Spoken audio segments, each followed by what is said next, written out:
ഉണ്ടോ പപ്പായത്തോട്ടത്തിൻ്റെ ഇതെല്ലാം. അവിടെ ഒരു വലിയ തടാകം കാണാം കേട്ടോ, അവിടെ പോയി ഒന്ന് കുളിക്കണം. അപ്പോൾ ഇവിടെ വന്നപ്പോൾ മൊത്തം പ്രവാസികളായതുകൊണ്ട് നമുക്ക് ഇഷ്ടം പോലെ കൂട്ടുകാരും അതുപോലെ തന്നെ ഇഷ്ടം പോലെ ആൾക്കാരെയും കിട്ടി.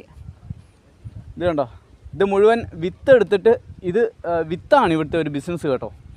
ഇത് കട്ട് ചെയ്ത് കൊടുക്കുന്നതോടൊപ്പം തന്നെ ഇതിൻ്റെ വിത്ത് ഇവർ കളക്ട് ചെയ്ത് പാക്കറ്റുകളിലാക്കി ലോകത്തിൻ്റെ വിവിധ ഭാഗങ്ങളിലേക്ക് അയച്ചു കൊടുക്കുകയാണ്. ഇത് റെഡ് ലേഡി പപ്പായ തന്നെയാണ്. അതിൻ്റെ വിത്തിന് വേണ്ടി മാത്രമാണിത് ശരിക്കും ഇവർ കൃഷി ചെയ്യുന്നത്. ഇവിടെ വന്നപ്പോൾ അറിയാൻ പറ്റിയതാണ്. ഇത് കണ്ടോ പപ്പായ കിടക്കുന്നുണ്ടോ, റെഡ് ലേഡി പപ്പായ 15 രൂപ മുതൽ കിലോയ്ക്ക് 15 രൂപ മുതൽ 25 രൂപ വരെ ഇവിടെ വിലയുണ്ട്. അത് സൈസും അതിൻ്റെ തൂക്കവും ഒക്കെ നോക്കിയാണ്. ഇത്ര തൂക്കത്തിന് മേളിലുള്ളതിന് ഇത്ര വില, അതിന് താഴോട്ടുള്ളതിന് 15 രൂപ, അങ്ങനെയുള്ളൊരു റേറ്റിംഗ് ആണ്. ഇതുകൊണ്ട് മൊത്തം ഡ്രിപ്പ് ഇറിഗേഷൻ ഇട്ടിട്ടാണ് ഇവിടെ കൃഷി ചെയ്യുന്നത്. നമ്മൾ തമിഴ്നാട്ടിൽ കണ്ട പോലെ തന്നെ. പക്ഷേ ഇത്രയും ഏരിയയിൽ പപ്പായ കൃഷി കാണുന്നത് ആദ്യമായിട്ടാണ്.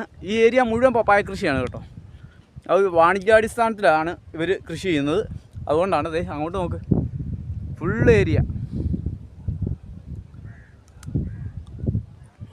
പപ്പായ കൃഷി തന്നെയാണ്. അതുപോലെ തന്നെ മുരിങ്ങക്ക പൂത്ത് തളുത്ത് കായ്ച്ച് കിടക്കുന്ന ഏരിയ ആണ്. ഇപ്പം അങ്ങനത്തെ ഒരു ക്ലൈമറ്റാണ് ഇവിടെ. ഇവിടെ ചൂടുകാലമായി തുടങ്ങി, അതിൻ്റെ ഇതുകൊണ്ടാണ്. പിന്നെയുള്ളതെന്ന് പറഞ്ഞാൽ അത് വെസ്റ്റേൺ ഗാർഡ്സിൻ്റെ മലനിരകളുടെ ഇപ്പുറത്തേക്ക് തണുത്ത കാറ്റ് വരുന്നതുകൊണ്ടാണ്. ഇവിടെ അപ്പുറത്ത് മഴ പെയ്യുമ്പോൾ ഇപ്പുറത്ത് കാറ്റായിരിക്കും, നല്ല തണുത്ത കാറ്റ് കിട്ടും.